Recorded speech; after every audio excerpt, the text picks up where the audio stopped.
Congratulations Arka. কি বলে? বিয়ের কথা তুমি মুখে আনো কি করে? বিয়ের মানে বোঝো তুমি? তোমাকে কে খাওয়ায় তার ঠিক নেই। কি খাওয়াবে তুমি তোমার বউকে? রোজগার নেই এক পয়সা। মা মা মা বিয়েটা আমাকে করতেই হবে, আমার আর কোনো উপায় নেই। মহুয়ার জন্য। চুপ! ওই নামটা আমি তোমার মুখে আর শুনতে চাই না। আর শোনো মৌরি, আমিও দেখে নেব ওই মেয়েটাকে জোর করে তুমি কি করে অর্কর ঘাড়ে চাপাও। জোর করে? অর্ক তো নিজের ইচ্ছে রাজি হয়েছে মামিমা। মৌরি, আর জোর করার ইচ্ছে থাকলে আমি অনেক আগে ডিএনএ টেস্ট করিয়ে রিপোর্টটা থানায় গিয়ে লিখিয়ে আসতাম।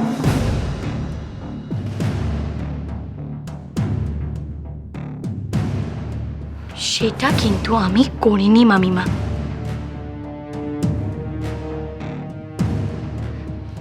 অর্ক তো নিজে থেকেই মহুয়াকে মেনে নিয়েছে।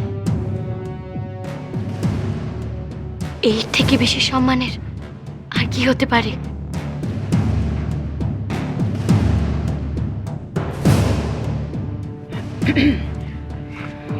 মৌরি ঠিকই বলেছে অর্পিতা। আননেসেসারিলি কাউকে দোষ দেওয়াটা ঠিক নয়। অর্ক যখন মহুয়া সন্তানের রেসপন্সিবিলিটি মেনে নিয়েছে, তখন বিয়ে করাটাই হবে সব থেকে রেসপেক্টেবল স্টেপ। দয়া করে আমাকে আর আমার ছেলেকে একা ছেড়ে দিন।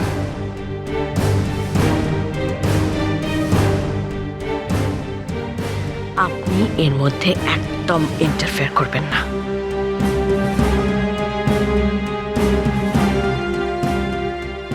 আমি জানি অর্ককে কিভাবে সামলাতে হয়। অর্পিতা, অর্ককে তুমি আর কি সামলাবে বলো? অর্ক তো। প্লিজ নীলিমা, আমার কোনো পরামর্শের দরকার হলে তুমি হলে লাস্ট পার্সন যার কাছে আমি যাব।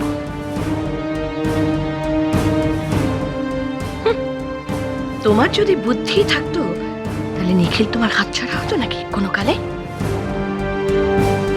আর নিখিল যদি তোমার হাত ছাড়া না হতো তাহলে নিখিল এই দুনিয়ায় আজও বেঁচে থাকতো। বিষের ঝাড় গোড়াতেই কেটে ফেলতে হয়, বুঝেছ? তুমি কি চাও অর্কর কপালেও নিখিলের মতোই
খবরদার।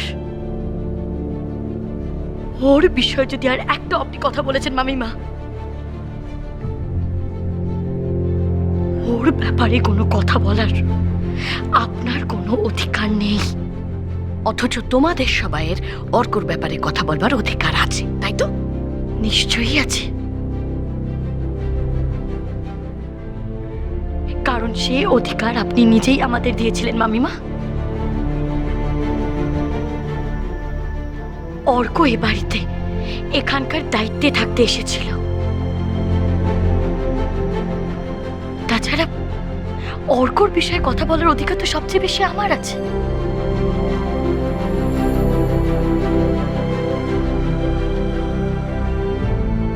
কারণ মহুয়া আমার বোন।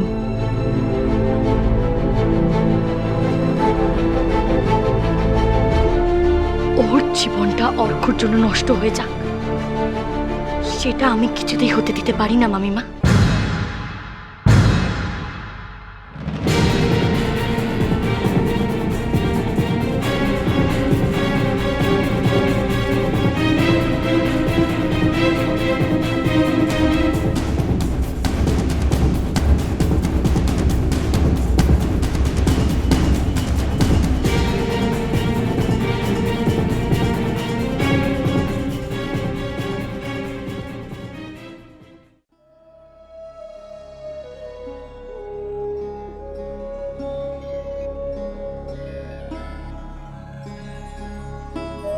মহুয়া, তোর আবার এত টেনশন কিসের? কে ফোন করেছিল সকালে? অর্ক। কি বললো অর্ক? আরে বাবা, তুই এত চিন্তা করছিস কেন? বলবি তো। অর্ক অর্ক আজ ওই বাড়িতে আমাকে বিয়ে করার কথা বলবে, কিন্তু কিন্তু রেগে গেলে ওর মার কি সাংঘাতিক রূপ। আমি দেখেছি রঞ্জনাদি, আমি দেখেছি। ধরো ধরো যদি পরীক্ষা, পড়াশোনা সবকিছু ইগনোর করে ওর মা ওকে নিয়ে দিল্লি চলে যায়, তখন? মহুয়া, তুই এত কেন ভাবছিস বলতো? আর মৌরি তো আছে ওখানে, দেখবি ও সব ম্যানেজ করে নেবে। কিন্তু কিন্তু দিদি আর কত ম্যানেজ করবে রঞ্জনাদি? মহুয়া, তুই এত ভাবিস না তো। তোর যোগ্য জায়গায় তোকে দিদি ঠিক পৌঁছে দেবে। এত টেনশন একদম নিবি না তুই, বুঝলি? হে ভগবান, ভগবান, দিদির মনে চড়ে যেন অর্ক একটু মনে সাহস পায়। অর্ককে একটু সাহস দাও ভগবান, অর্ককে একটু সাহস দাও, অর্ককে একটু সাহস দাও ভগবান।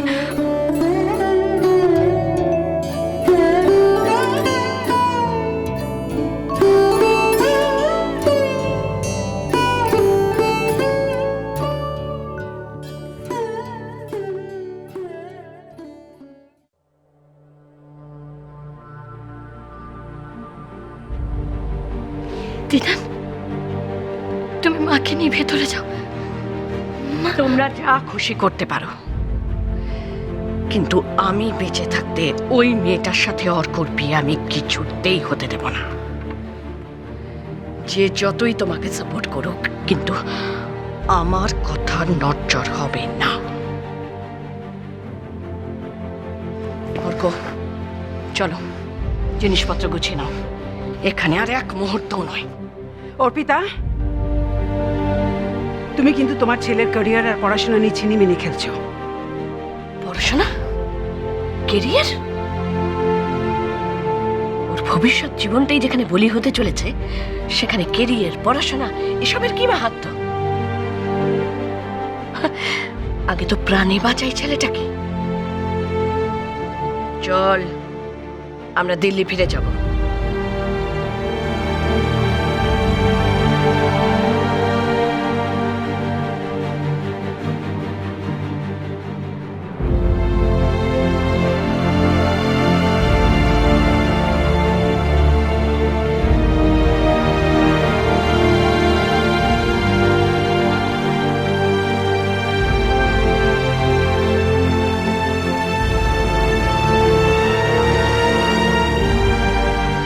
অর্ক,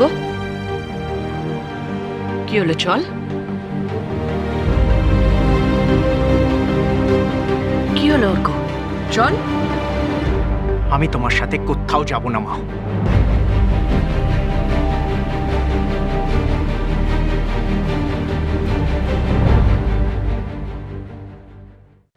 দিদি, কি হয়েছে? কথা বলছিস না কেন? কি হয়েছে?